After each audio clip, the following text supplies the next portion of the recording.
Greetings all and welcome back to the channel. Thanks for taking the time to watch this video. The recent release of the Retroid Pocket Classic didn't really interest me at first. I thought it was just another vertical handheld with the same specs as the Retroid Pocket 5 and a similar price. But boy was I wrong. After looking into it, I realized that there was some actual innovation here, which is a breath of fresh air compared to the copy tweak based approach of brands like Anmanic. The price also immediately caught my attention and really got me thinking of how this device would compare to the likes of the Ayaneo Pocket DMG, one of the most premium vertical handhelds currently on the market. I mean, given what the Classic can do, is the DMG really worth around $300 more? Stick around to find out. But before we get into that though, please just note that as always, this comparison is based on research from multiple review sources, rather than hands-on testing. The information presented reflects the experiences and findings of various reviewers and tech publications mixed with my opinion. I do still believe there is a lot of value here, and I would encourage you to hit that like and subscribe button, as I'm sure some of my future content will interest you. With that said, let's take a look at the specs. Here, the main differences highlight the significant performance and price gap between these two devices. The Ayaneo Pocket DMG features a substantially more powerful processor. The G3X Gen 2 is essentially a gaming-optimized version of Qualcomm's flagship 8 Gen 2 chipset, while the Retroid Pocket Classic uses the entry-level G1 Gen 2. The DMG also offers more RAM options, faster storage, newer connectivity standards, and a larger battery with fast charging capabilities. However, both devices share the same display specifications, suggesting similar visual experiences despite the price difference. Unfortunately, the Classic does not have video out though, so keep that in mind. But we'll discuss how the differences affect performance a bit later. Let's first consider how these two differ in terms of design and ergonomics. The Retro Pocket Classic embraces pure nostalgia with its Game Boy inspired aesthetic. It has a range of color options, including ones that echo the classic Game Boy color palette. The device offers both 4-button and 6-button configurations, with the 6-button version drawing inspiration from the Sega controller layout. However, some reviewers noted ergonomic compromises, particularly finding the device slightly too short, leading to a fingertip-heavy grip rather than comfortable palm-based holding. The curved bottom section, while aesthetically pleasing, may work against optimal ergonomics for extended gaming sessions. The Ayaneo Pocket DMG, on the other hand, takes a more premium approach to the classic handheld design. Weighing around 270 grams, it's actually lighter than the original Game Boy despite being more feature-rich. The device boasts exceptional build quality with a refined powdery finish plastic texture that feels premium to the touch. It's described as well balanced and comfortable to hold, with a thinner and sleeker profile than the original Game Boy.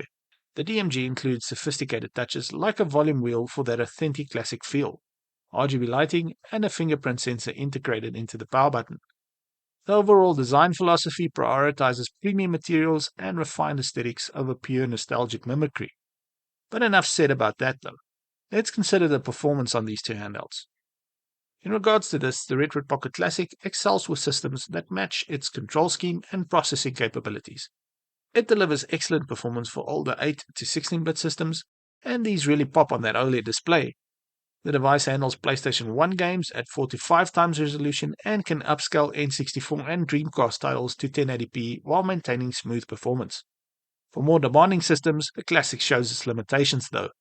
While it can run most GameCube games at native resolution, some demanding PlayStation 2 games like Burnout 2 Revenge or Soul Calibur 3 struggle with slowdowns. Personally though, I think that it's impressive that you will be able to play quite a bit of the PS2 catalog at this price point. But I have to mention that reviewers found that the lack of analog sticks severely limits the appeal of 3D games designed around dual-stick analog controls, making first-person shooters like Time Splitters nearly unplayable. On the plus side, reviewers found that the unit offered excellent sound quality from its front-facing speaker, with clearer audio than the likes of the Pocket Flip 2. But it was also noted that the buttons are a bit loud, which probably mean that you cannot play this in bed next to your sleeping spouse. The DMG, on the other hand, delivers exceptional performance across a wide range of systems. It handles Game Boy Advance at 5 times scaling while providing outstanding NES and SNES performance with integer scaling. It also runs PlayStation 1 games without a hitch. Nintendo 64 and Dreamcast games perform excellently with 1080p upscaling as well. The device manages even demanding Saturn games without issues and handles GameCube and PlayStation 2 titles extremely well. The DMG's superior processing power allows it to tackle more modern systems as well, with decent Wii performance and technical capability for Wii U and Switch games. though the 8:7 screen aspect ratio limits the experience for 16:9 content. Android gaming performance is particularly strong, with the device running demanding titles like Genshin Impact at maximum settings at around 60 FPS. However, the trackpad implementation for the second analog stick creates limitations for dual-stick games, particularly shooters that require precise camera controls. The downside of this unit apparently, though, is that the fan can get quite loud when playing these demanding games, so keep that in mind if you're considering it. The before-mentioned makes clear that the DMG will provide better performance and a more premium feel. The price is the only niggle with it. But before we wrap up, though, let's take a look at some pros and cons to summarize and clarify. The Retroid Pocket Classic offers exceptional value at around $120 to $130 with its premium OLED display technology and solid emulation performance that punches well above its price class. The ability to play most GameCube and PS2 titles is a definite win at this price point, and the unit produces surprisingly good audio from that single mono speaker. On the downside, it has no analog sticks, which makes playing 3D games and modern systems that require dual stick controls a challenge. It has limited performance for more modern systems, so while capable of playing PS2 and GameCube emulation, the likes of Wii U and Switch emulation will be hit or miss or not possible at all.